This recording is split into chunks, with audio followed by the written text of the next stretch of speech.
Good afternoon, and welcome to Exploring the Security Considerations of Moving Your Email to the Cloud, a Health System CIO Media Inc. production sponsored by Proofpoint.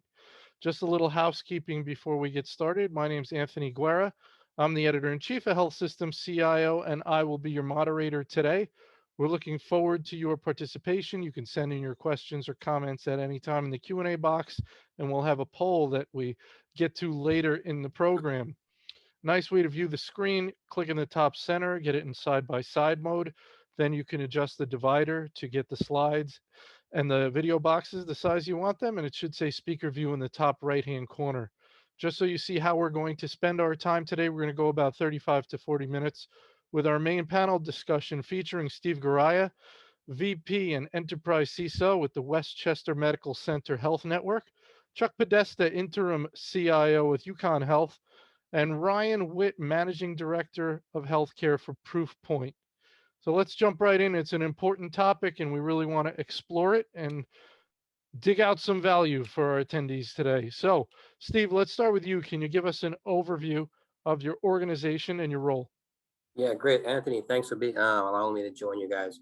I'm looking forward to having a robust discussion in today's webinar. We're about 10 hospital system in Hudson Valley, New York. Beautiful Hudson Valley this time of the year. We have about 150, 200 physician practices across the enterprise. And we're about 12,000 to 14,000 employees. Very good, Chuck. Yes, thank you, Anthony, and welcome everyone. I know everybody's busy, so it's hopefully this will be add value to your day. So I'm Chuck Podesta. I'm the CIO of UConn Health. We are in Farmington, Connecticut, an academic medical center, large clinic presence. We also have two schools of medicine. One is a school of medicine. The other one is School of Dentistry, and also a large research enterprise. Very good, Chuck. Thank you. Ryan? Yeah, Ryan Witt from Proofpoint. Proofpoint is a security vendor that really focuses on protecting people, how they work, how they're most likely attacked. Today's really threat vector is all around people essentially being targeted by the cyber criminal marketplace or the organizations, and so we try to do our best to protect against them and mitigate against those sort of threats. And I run the healthcare industry practice for Proofpoint, and I'm also the chair of the company's healthcare customer advisory board. Very good, Ryan. Thank you. All right, let's jump right in. Chuck, let's start with you. How's your email managed today? If you haven't migrated to the cloud, do you have plans to do so? Yes, very timely question. Our email system right now is on premise, which is not a good place for it to be. And but we are in the process of moving to O365, the Microsoft Cloud product. UConn, the University of Connecticut, the undergrad and graduate school, they're already on O365. So our goal is to join them both from a security standpoint, but then also to share schedules and things like that. We have a lot of people that go back and forth between the two organizations. So that'll be one of the benefits we have, but we need to move it. It's on old servers, and we're definitely exposed from a standpoint of security. So we're moving quickly on it. So that's why you said it on-prem is not a good place. You mean in your specific situation, or do you think in general? I believe in general because, I know we're talking about, attacks in email and probably get into phishing and things like that, but we're also running servers, and servers are an attack vector, right? You've got to patch them. If they're not patched, you're not up to date on those can be attack vector as well. They certainly can be in the cloud, but I'd rather be running on Microsoft, cloud servers with all their protection that they have than my own servers in my data center. Very good. Steve? Yeah, we're good timing as well. We're just coming off of Office 365 migration. Was a very telling experience. We had planned it for a while, but due to COVID, it got delayed a little bit. But we just moved over. This weekend is the last weekend. We're moving over some legacy folders. Yeah, but it's been a goal of ours to get off the legacy on-prem system, as Chuck said, keeping up with patches and server versions and all the different vectors that are pushing at the servers, getting it to a Microsoft environment where I felt a little comfortable. Again, nowhere is safer than the other. You have to have security controls at all aspects. You have to really make sure that, you have all the different controls in place, both on-prem and in the cloud. But having it with Microsoft security stack on top of it, we feel a little better. But I saw earlier on the post on LinkedIn, someone mentioned, hope we don't say it's safer. It's not safer anywhere. And maybe it makes us feel a little better. It may make us a little more efficient in managing the risk, but it's still a concern of ours. Ryan, your thoughts? I mean, I think I would agree with what's been said. I mean, I think you have to move to the cloud at some stage anyway, particularly if you're Microsoft is your messaging tool. I think there's a lot of value in moving it to the cloud for the reasons that Chuck identified, for example, that you don't want to be really involved in having to manage those servers, those environments. Servers are not the main threat vector these days. They certainly were a few years ago, and they could be again. So if you can remove that threat vector from your environment, why wouldn't you? But I would also very much agree with what Stephen said as well. I mean, you can outsource the capability to Microsoft or anyone else for that matter, but you can't outsource the responsibility for safeguarding that data and safeguarding your email environment. And if you did so, you do so at your peril. We have found, and the marketplace has found, that those environments are just as vulnerable and just as highly attacked. In fact, they're more attacked, because if you can get a credential on a cloud environment, what you can do with that is pretty pronounced. And so that gets to a very high watermark or gold standard of data that a bad actor or cyber criminal would love to obtain. So you need to make sure you have your security controls in place just as much as you would do if you had those things on-prem. All right, we're going to get into all that a lot more. Steve, back to you. So do you know who is in your organization is being attacked on email? We do, to an extent, absolutely. We know who the top threat vectors are. We look at the folks that are considered big fish that are getting spam more than anyone else. We look at the various access points to our firewalls, our other microsecurity stack that we have in-house, and we know the type of users that are getting phished more than others. We know that their profile is out there. For example, a CFO would get more phished than a supply chain analyst, or someone in finance is a richer target for a phishing organization than a guy who works in a supply chain that doesn't have access to finance. So absolutely, we do have an idea. We are tracking that daily. We do run analytics and statistics on these things daily. We are tailoring our cybersecurity education, email etiquette to those groups as well. But it's not 100%. You can think you're completely in control, but then you're not. You're always fighting against the new threat that's out there. But knowing who's getting attacked, knowing the role that that person is in, allows you to tailor your program and protection and education to those individuals as well. Very good, Chuck.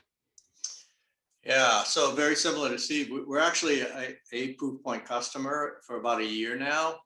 Prior to that, it was, and I started at UConn Health about 4 months before we brought in Proofpoint. So I saw what was going on from a phishing, and it was widespread. Companies like Proofpoint, really with their filters, really get you to hone down on, where they're, and you can decrease that amount that's coming in, whether it's spam related, but also from a phishing perspective as well. Those systems pick it up. The other thing that we, and it is widespread, it could be spear phishing for senior leaders, and then just, random phishing for everybody else in the organization. What we're seeing right now is really an uptick in how good these phishing emails are. I almost felt, we do a lot of mock phishing. I'm sure Steve does as well. Yeah, yeah, we do. And, I always tell my security CISO, don't tell me, what it is. Just if I get it, I get it. I want to make sure I'm keeping on top of my game. And the last couple, I came real close to falling for them. I mean, they were set up really nice. They had the right domain, the right message, that sort of thing. So it's getting harder and harder and harder. Yeah, and it's so critical. They would change one letter in the domain name for an I to an upper lowercase L. And to the naked eye, it does not look different. You could be Right. looking at it, and after 3 days of looking like, oh my God, that's an I instead of an L.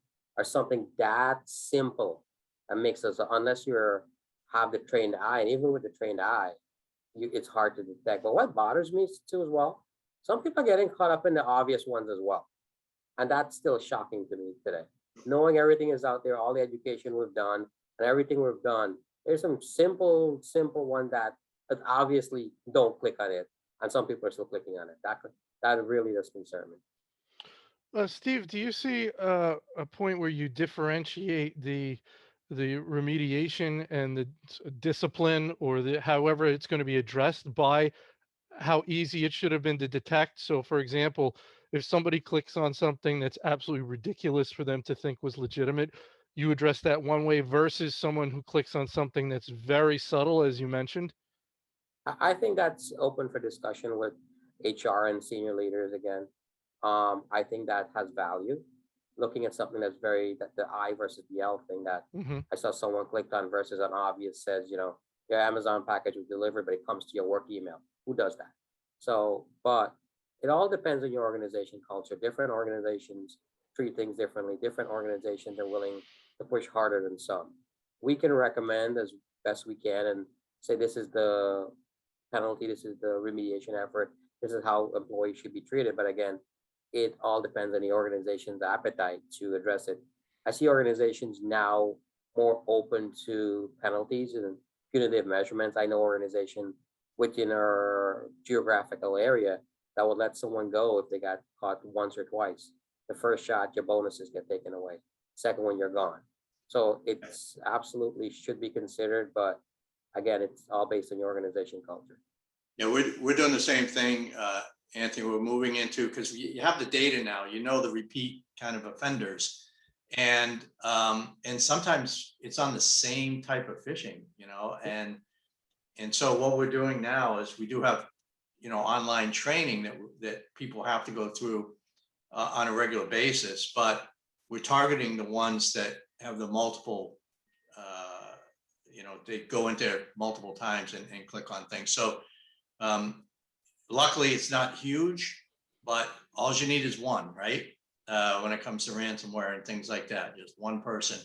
So we take these folks offline, and we're starting to do a one-to-one where they, it's like being on Zoom, WebEx, and our security team, they have to go through an online training, face-to-face, one at a time, and then we monitor them after that.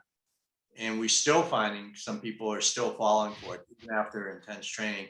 So we are working with HR right now to try to figure out what's the best way to deal with these people, because they are putting the organization at extreme risk. I mean, just look at, what's happened to, I won't name the organizations, but, with some of the ransomware attacks that have happened recently, it's millions and millions and millions of dollars.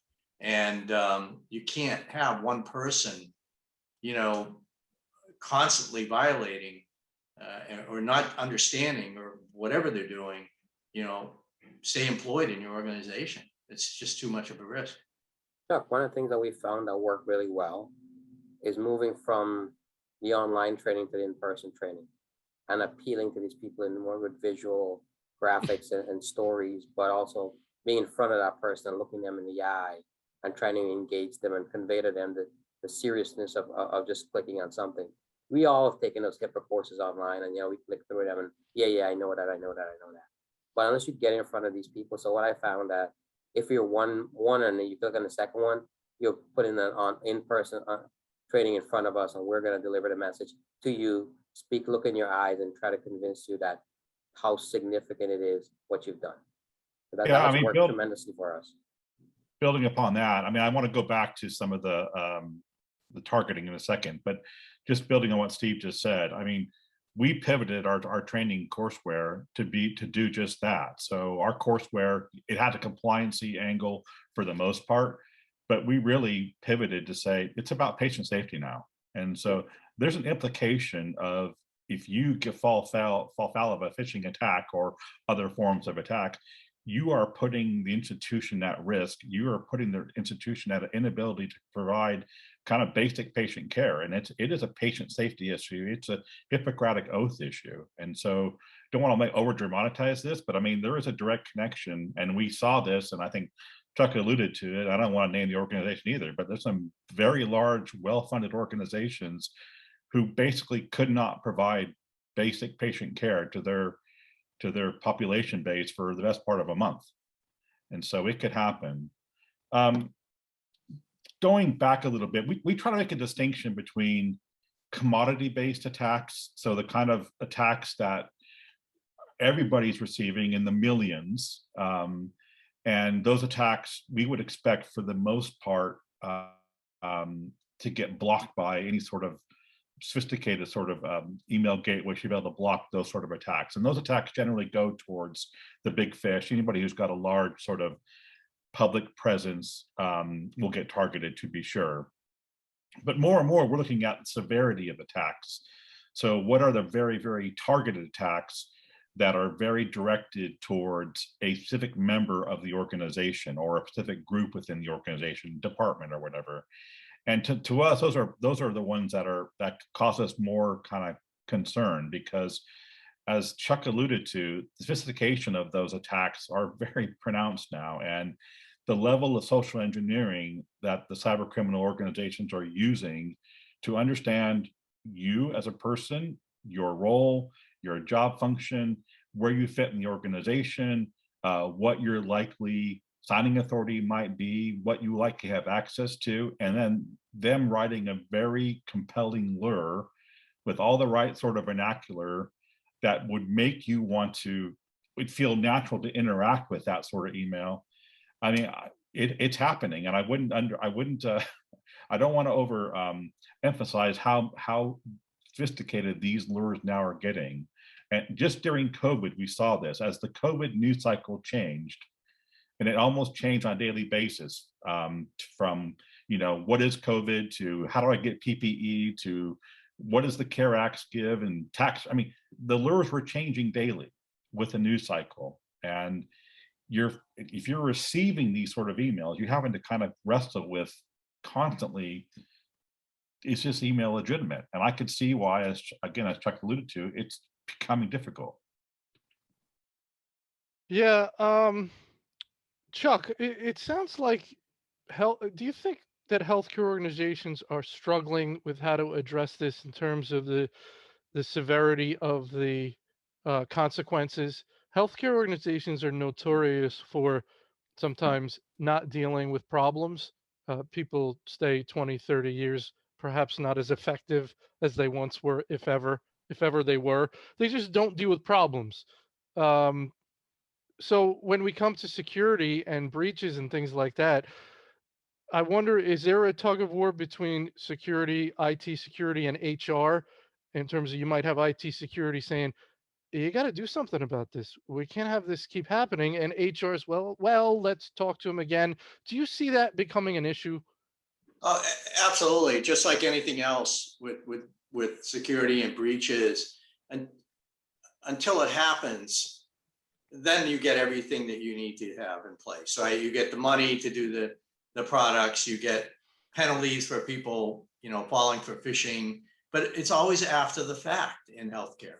And that's what the struggle is, because I think, one, people don't totally understand security in as much detail as we do, on this panel. And so it's kind of like out there, and everybody wants to give everybody wants to give everybody else a fair shake, right? And so if you fail for a phishing attack, you fail for two, it's like, okay, let's try one more time. Well, in between that, they just clicked on something and, 75 or $80 million later, and, 45 days of downtime, you're the one person who caused that in the organization. And that's a hard concept to get across to people. I think it's getting there now, unfortunately, because there's so much of this in the news.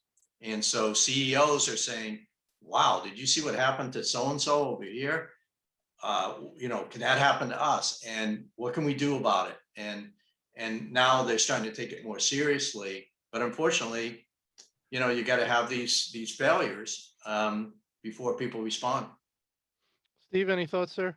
Yeah, absolutely. A couple of years ago, it was not as, the leadership team and the boards and the executive governance teams were not as engaged, but knowing all the high profile attacks that have happened, it has helped us a lot. Board members and executives are hearing these things at home and TV, and they're wondering, what is that? How does it affect us? It just raises their awareness, and we're able to capitalize on that and work with them to get a larger budget to support us. Again, but it has changed. It's not where it should be. I think the funding needs to improve across the board.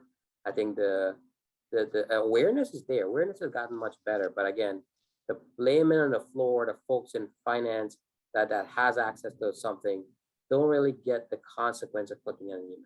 So that's our job, to convince them and show them what a simple act of clicking on an email, providing a credential, can happen. What it can cost you money, what it can cost you in reputational damages, how it can affect a patient's safety, how it could actually kill someone.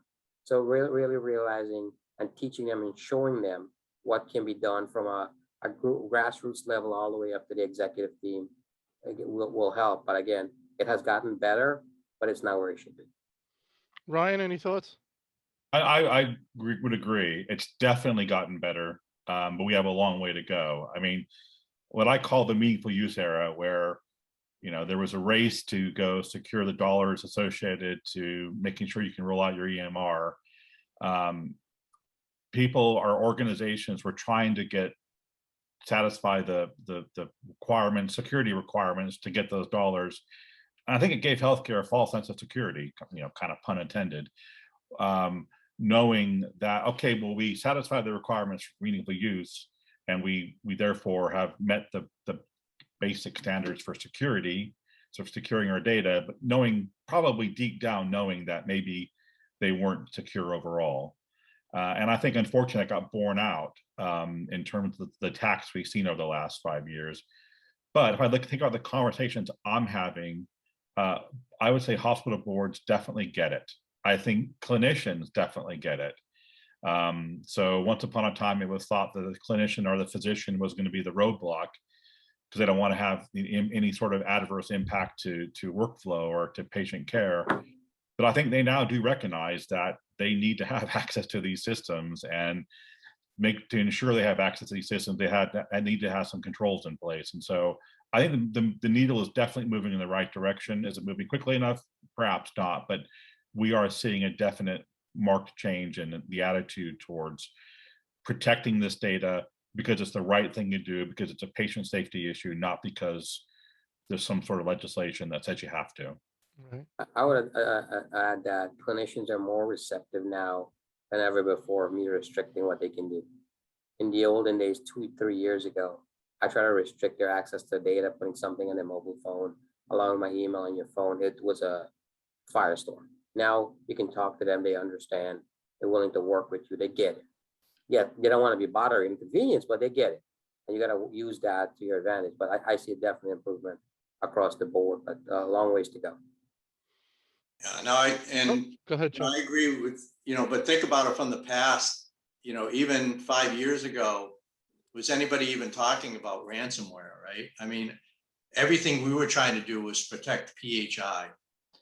And now that seems it seems like if I have a breach of 3,500 patients in PHI, and, back then you had to go on the wall of shame with OCR, and they're coming to visit, and you have these, 7-figure fines that you could potentially have. All that seems like child's play now. We have gone from that to $50 to $100 million when not that the ransomware costs that much, but the downtime, the, closing all your ORs, and diverting from your ED and all those things. You didn't have to do that when you had a PHI breach, right? And so the game is totally different now. It's different. Imagine when, I know Ryan mentioned meaningful use. Remember meaningful use stage 2 when they told you you have to encrypt data at rest? You're like, oh my God, that's the holy grail. Right. And how far we've come from that. So things are definitely moving forward. It's a different game now. I totally agree with you. We should also mention fraud as a challenge, because ransomware gets all the headlines for all the obvious reasons, reasons we just discussed. But there's still a lot more dollars lost to fraud, than there are to ransomware. And I think Steve alluded to a little bit earlier the simple notion of changing the I to the L. Those sort of fraudulent attacks, or unfortunately, when you see controls, or when you see these sort of emails coming from either what looks like to be a legitimate email source because of the masking, the technology they use, or there's some data come out recently that said 54% of all attacks do come now from a legitimate file share, like a Microsoft or a Box or whatever. So they've broken into the system, and they're using that as a launch pad to go send their controls, send their exploits.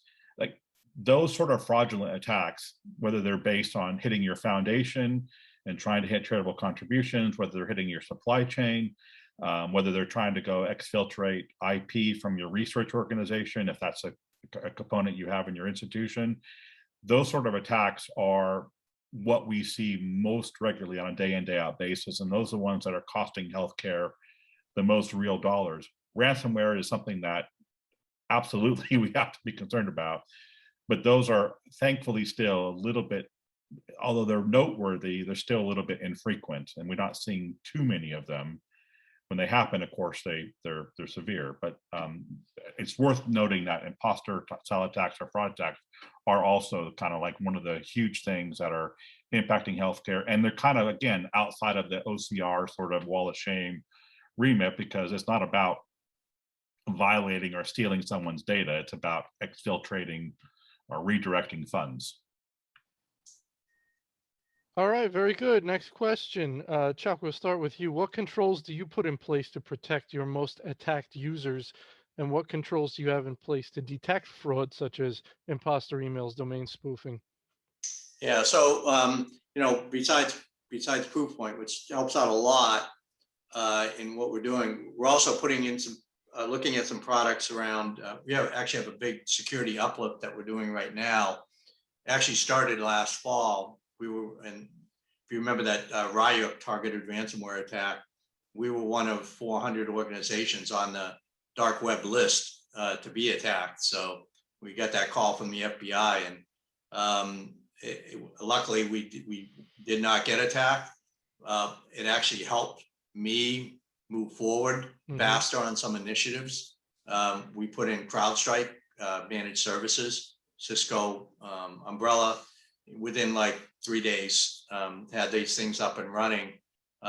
So you've got to, and managed services, I think, is the way of the future with some of this stuff, because you just can't keep up with the tools. And companies like CrowdStrike, Proofpoint, they're out there, they understand what's going on, and they keep adding product to their portfolio to help us out.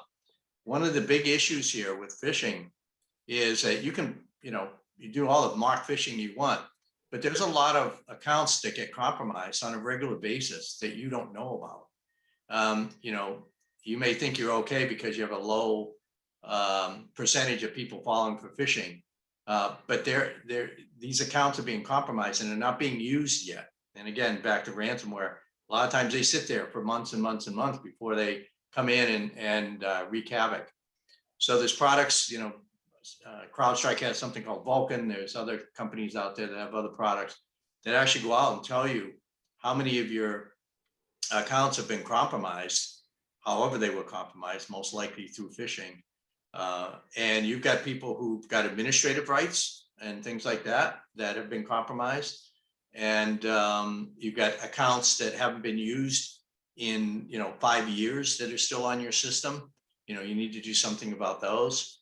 And I think that's just as important as trying to stop things, from the front end. And we just implemented that about a month ago. And we're doing a lot of cleanup. I mean, we're talking thousands of accounts that are being compromised. And any one of those could be an attack vector by somebody on the dark web to do fraud, to do ransomware or whatever. So. Steve? It's an interesting question. It's not a simple answer. It's a complicated answer, but I think we have a good program in place. We're a high trust shop, and we are guided by high trust guidelines. And there are many things there, controls in place and processes that does help us. But in the nitty gritty, we have a number of things in place, like dual factor authentication across the board. I think one of the major things we've done last year and finish up this year is privilege access management, making sure the access is limited to those that need it, and actually, if you don't need it, it gets removed. Privilege access management is critical to this. Yes, you can do all the education, you can do all the in-person training, you can use all great tools like Proofpoint have. Somebody's going to get in at some point. And if they get in, you want to make sure they're limited to what they can do. And they cannot crawl across the network and get to someone that has elevated access to change another person's credential and then allow them access to the whole holy grail of your data. So privilege access management, we've been focusing on it, really looking at those big fishes, the people that are targeted the most and based on their roles, and really giving them the access required and removing the access when not required. It's a really big focus of ours right now. In addition to that, we're going into micro segmentation. For example, a guy in finance, really, yes, he may need a certain level of access. If he was, so for God forbid, get compromised, he cannot spread, and they cannot spread across the network to get to others as well. So looking at that, working with a variety of different vendors. We have this other vendor that looks at all our file shares. If they see any sort of encryption changes, anything that looks out of the ordinary, they would alert us. So we have a variety of tools like Cisco Umbrella, all provide a whole Cisco suite we're working on. We have the Proofpoint tool as well, and it's a multifaceted approach. It's not a one-phase approach. You got to attack it from all in, preventing them from coming in, but be aware that they're going to get in somehow, and have controls in place to limit what they can do when they get in. Ryan? Yeah, we focus really heavily on trying to determine who is attacked, and therefore then what should your control options be. So let me give you two examples. We've advised a number of institutions that their clinical research function is heavily under attack, and in many cases under attack by nation state actors who tend to be more sophisticated in their type of exploits they send. So once we guide that particular job function is under attack, then we try to work with the health system or the academic research institution to say, what are the right controls you should be considering to help safeguard? And so there was a number of controls, and then DLP became one of them. In one instance, they wanted to do insider threat sort of management. Isolation was a very popular sort of control, so you can isolate someone's email activity. But then the other end of the spectrum, and to this day I can't really explain why this happened, but we noticed a significant uptick early to mid last year, that in a number of large health systems, we saw the hospice organization being targeted. And we did not expect to see that. And certainly the health systems that we talked to didn't expect to see that either. And so, I think candidly, those health systems didn't have as many controls for that part of the organization. And so they looked at it completely, when we advised them that we saw this was happening, and it was widespread, and they were, of like the 100 departments that we identified through Active Directory, in these institutions, this was like the fourth most attacked department. So it was right up there. And so I think in that instance, they felt like security awareness training was the right sort of control to put in place to help them identify, make them aware that they're a target, and help them identify what a suspicious email might look like. So, but I think the overarching point here is, if you understand where the bad actors are attacking. And there's data definitely out there to allow you to have that level of insight. Then I think it gives you the options to say, okay, well, what would be the right control for for those departments? And if you try to understand the motivation of the attack, and that's hard because, I mean, we don't talk to cyber criminals, but if you understand the motivation, that again could also start to dictate what controls are the best for that, for the best form of protection.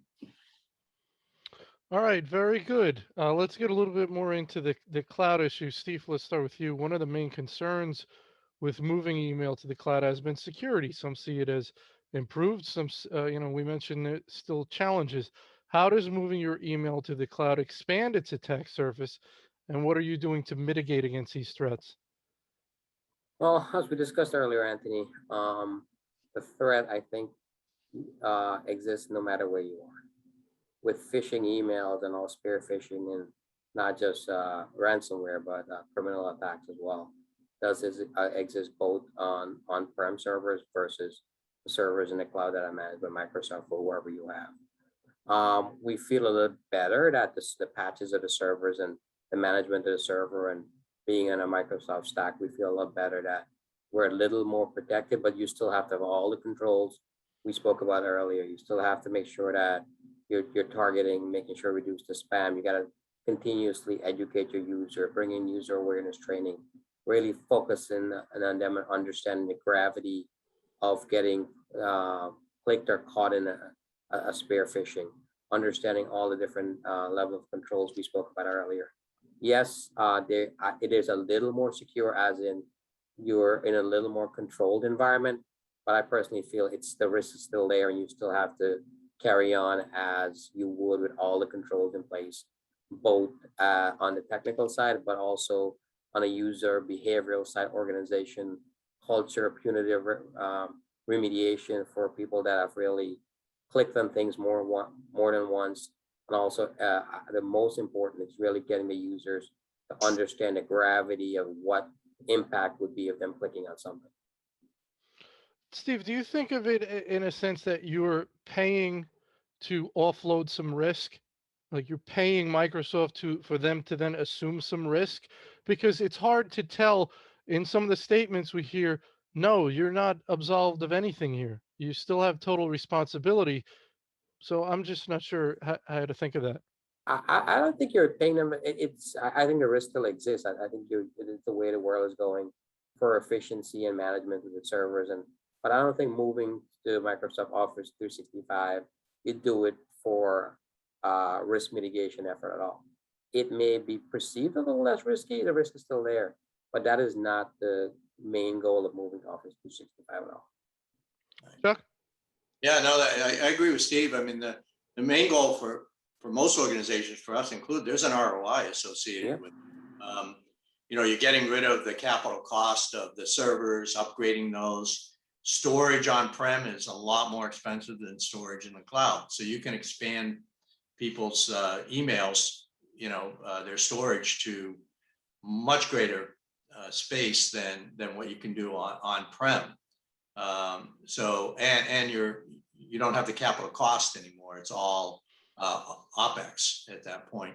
So there is an ROI associated with it, based on that. And then also managing those servers, the people that do that, they can do other things now and not work on that. But I agree with Steve. I mean, you still have all the issues, and in some cases, even more, because by expanding those mailboxes, right, now you have even more information in those mailboxes that the bad actors can get to.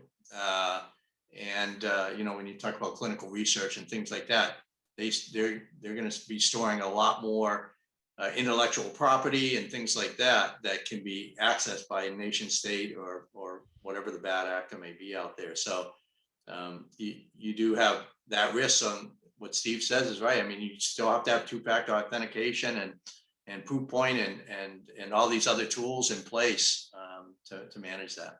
So it's more of a financial, I think, decision than a security one. Ryan? I would agree. I think your risk actually goes up, not down. Partly because there's a perception that your risk goes down, And so therefore, there's this sort of perception at times like, okay, we solved that problem. Well, you haven't really. And sure, you have maybe some controls in place with regards to patches, upgrades, and that kind of stuff that you don't have to worry about. And you've mitigated a little bit of risk for that sort of threat vector. But ultimately, this is still your data. This data still runs your health system. If this data gets compromised, you're going to feel a lot of pain in one form or another. I think the other point it's worth mentioning, and I think Chuck alluded to this a little bit earlier, Ponymon's been tracking for quite some time now about how long does a bad actor go undetected in your network. And I think that the figure right now for healthcare is about 6 months. So, I don't want to be too creepy here, but that's kind of the equivalency of somebody living in your spare bedroom, in the closet of your spare bedroom for 6 months before you realize it. And they're using that time, and they're generally very patient to understand how your organization works before they choose to launch their exploits against you. If they're in the cloud, their ability to laterally move can be pretty significant. So I don't think your risk goes down at all. I think you have potentially a lot of exposure in addition to, for those reasons, in addition to what Chuck was alluding to about more data being stored there, et cetera. So Ryan, you're saying it goes up. Correct. Chuck, is that's something, right? The risk goes up when you move to the cloud. Yeah, and I think it goes back to,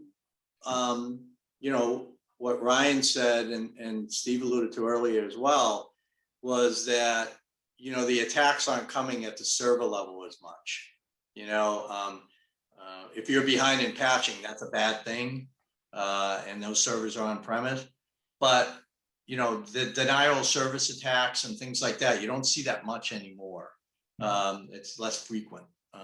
You're seeing more on the fraud, the ransomware, other types of attacks, that having it on-prem or having it in the cloud does not stop those types of attacks. So, and again, with what I mentioned with the more data to access, that makes it more riskier as well. So again, you just need to have all those tools still in place.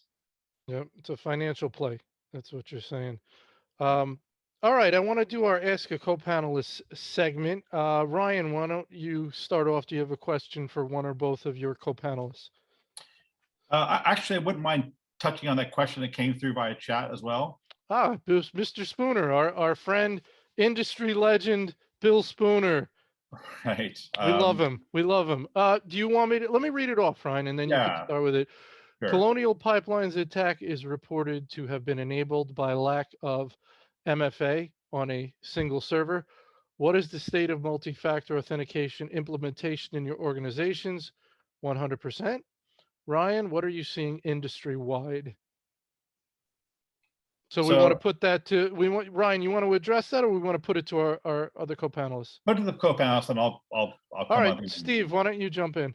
I'll take that. We just fully implemented Cisco MFA to all our email clients, as well as any outsiders coming in from Citrix to any access point we have across the board. That's one of the key things to have in place, not having MFA enabled, specifically when it comes to Office 365 that you can access from anywhere else. It's a significant risk. Imagine yourself, Anthony, at the beach, using a computer at the hotel to access your Office 365 email without multi-factor authentication. Think of how scary that is. Mm-hmm. The multi-factor authentication is one tool. It's a necessity at this point. Not having it, it's just leaving yourself open. Not the only thing you should have, but it's absolutely important. Chuck? Yeah, we're the same as Steve. We've got multi-factor rolled out internally, externally, but it's only been a year, and so I feel we're late to the game. We should have had it a lot earlier than that. I'm talking to other CIOs out there. I tell you, there's a lot that still don't have it, or they have it only on privileged accounts, that sort of thing.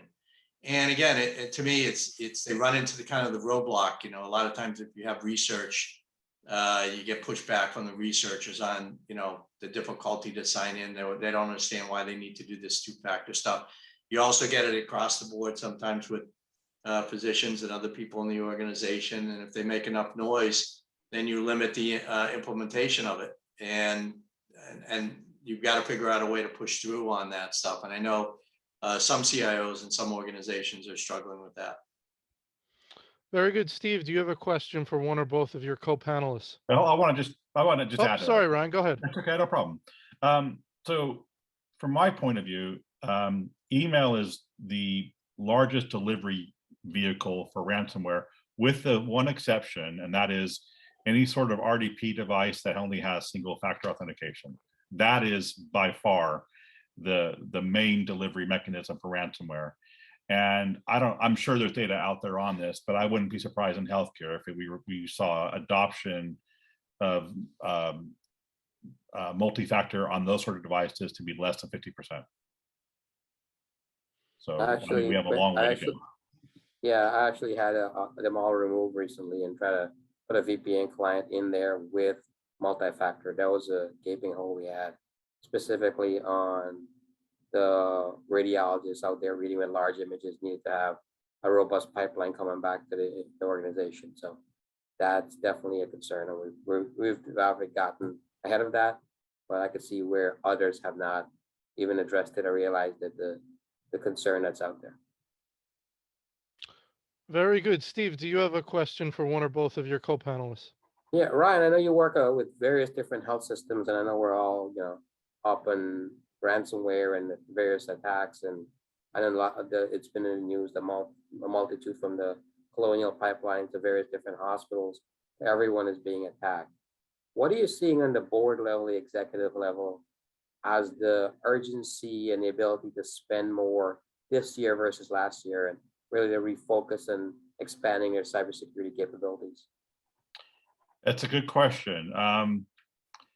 We how do I want to say this? So we did mention the health system in question who recently got attacked for ransomware.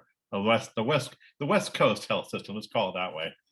I mean, I think that might be a seminal moment, and that that means it can happen to anybody, essentially. I mean, I think before there's been some times where some of the attacks are like, yeah, that won't happen to us. We're larger, we're more funded, we have much better investments in security infrastructure. It won't happen to us. I have a feeling that a lot of people took note of what happened recently and the ensuing impact of the whole institution. And that combined with what happened to an academic health system on the East Coast, kind of in the Thanksgiving sort of time frame, and the ensuing article in the New York Times, which talked about that attack, like from a clinician point of view, from a patient point of view, from a doctor's point of view, and they really, I think that they made that a very human story. And they explained it at a much more human level, not like at a cost level. Of course, that's going to be important, but at a human level, I think those kind of two events make me wonder if we're maybe are having a huge seminal moment where maybe the boards are now taking this much more seriously, recognizing that this is something they have got to tackle. I'm hoping that's the case. Chuck, you made a few comments today that it made me think of the phrase, never let a crisis go to waste. And that's what it sounds like, we're saying here. As an executive who's trying to get things done, when something happens somewhere else, and even when something happens to you, use it as an opportunity to show, hey, look, I was serious. Look what happened. Can we now do what we need to do? Right. And Ryan, you mentioned the East Coast issue. They were very open, which is what you have to do. Unfortunately, when you do get attacked, I mean, it's horrible, but you've got to be transparent about it. Unfortunately, I don't think the West Coast one was. No. And yeah, and it wasn't. And because we can all learn a lot from that, and it also wakes people up and to do to be able to do the right thing going forward. I mean, years ago, when security was just coming on the horizon, and breaches and OCR and all that kind of stuff that we talked about earlier, I remember sitting with the senior leadership team, and I needed a bunch of money to uplift the whole security to deal with HIPAA and everything else that was coming down and putting in DLP and all those systems, which are very expensive. And the way I did it was I walked the team through a actual breach, from the beginning of the breach to notifying the local papers to all the way down, and the OCR coming in, the potential fines. And at the very end, the last thing was the CEO apologizes to the community. That was the last thing. My CEO looked right at me and goes, I never want that to ever happen. Right. He said, look, I can't promise you 100%, but if you give me this money, I can definitely get us from like maybe 50% of it happening to 95% of it not happening. And he looked right at the CFO and said, give him the money. So, I mean, yeah, that's the kind of approach. I think it's fear, but fear gets people to act. One of the things I like to say, a major part of a CISO role is being a cybersecurity evangelist, really preaching to the community and engaging and creating a culture of security. And these events, even though they're bad for some, and I hope it never happens to one of my organizations, it allows us the ammunition, the stories to tell, and really to try to convince people, use it as a storytelling mechanism to show them the significance of what can happen with something very, very small happening within your organization. So yeah, I feel bad for those people that happen, but then it does allow the industry to move forward and allows people to pay attention more. You got to be able to sell, right, Chuck? I mean, you had to sell that. You had to sell that story. It's the only way. Well, I'm prepared before the meeting. I was like, first of all, they don't understand security and all the concepts, and they don't know what data loss prevention is. I can spend all day Right. to educate them on that, or I could just get to the bottom line. And then, once I get the money and bring the products in, educate them at that time. So I chose that approach, and it worked. Listen, we're running short on time. I'm going to give everyone a chance for a final thought, piece of advice, word of wisdom for your colleagues. A lot of anxiety in the industry right now. Everyone knows that they're already in your network. Ryan says they've been in there 6 months. They're sitting in the closet. Doesn't make you feel comfortable, but final word of advice. Let's start with you, Chuck. I would just say, I mean, hopefully everybody took, the heightened awareness that we talked about today. I'm sure a lot of the viewers and listeners here, understand that. And hopefully what they're taking away from this is that we've got to remain diligent, and you can't let funding get in the way of progress. And so that to me is the real challenge, is how do you keep this, without having the West Coast and the East Coast issues front and center, with the boards, with your senior leadership group. And I think Steve's right. If you have a CISO that's an evangelist, constantly getting them out front and hammering this stuff home is huge. And it's just anything else that's an investment. If you don't spend money on your network, at some point your network's going to collapse and you're going to spend a whole lot of money. The same thing here. If you don't invest on a regular basis in security each and every year with the latest and greatest products that are coming out and tools, then that's what's going to happen, is you're going to have this issue, and it's going to cost you $65 or $70 million or whatever. And then all of a sudden you're going to have to spend a bunch of money on top of that to fix what caused that problem in the first place. So it's, it's the whole pay me now, pay me later. And you might not be the one spending it, right? Because you might not be around anymore. It is a career limiting, it can be a career limiting aspect as well, depending on what role you play in an organization as well. Steve?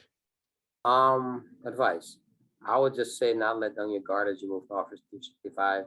The risk is still there. Focus on everything. Keep your eyes open. Do not assume that the risk has been mitigated. Security, you could have the greatest number of dollars. You could have a flat number of tools in place. You could have all the greatest and best tools, but unless you have the processes behind the tools, an ability to execute the tool in a strategic way, following some sort of protocol and guidelines and best practices, and really to bring it all together, and focus on the culture of security, making sure that the entire organization is engaged. Tools alone is not going to help you. Money alone is not going to help you. It has to be a holistic view of cybersecurity across the board. Very good, Ryan. Last word. Yeah, I would say maybe building on what Chuck said about walking through your boards, like what does the breach actually look like, and what are the impact of that? And I think to that point, we referenced it a couple of times. Let me just come out there and say it's the University of Vermont Medical Center, which had that ransomware attack. It's very well chronicled in many news sources, but the New York Times has a particularly good article about it where they talk about it from multiple different angles. And I think my advice is if you think you need to advise and you need to guide your hospital board, maybe read that article, because it's a very impactful article and it will explain whether you're somebody in the IT organization, whether you're a doctor, whether you're an administrator, whether you're a patient. It explains like the impact of that event. And my advice would be like, be able to go articulate and tell that type of a story to your board. And I think you can probably help move the needle if you're trying to get some investment to go, better protect your environment. All right, very good. That's about all we had time for today regarding continuing education. You could use the final slide in this deck. You'll get an email when the on-demand recording of this event is ready for viewing. If you want to sponsor an event with us, you can reach out to Nancy Wilcox from our team, and you can go to our website to view upcoming webinars. With that, I want to thank our tremendous panel. Excellent conversation today. Chuck Podesta, Steve Goriah, and Ryan Witt. I want to thank Proofpoint for making this event possible, and I want to thank you, our attendees, for joining us. And with that, everybody have a wonderful day. Thank you. Yeah. Thank you. Thank you.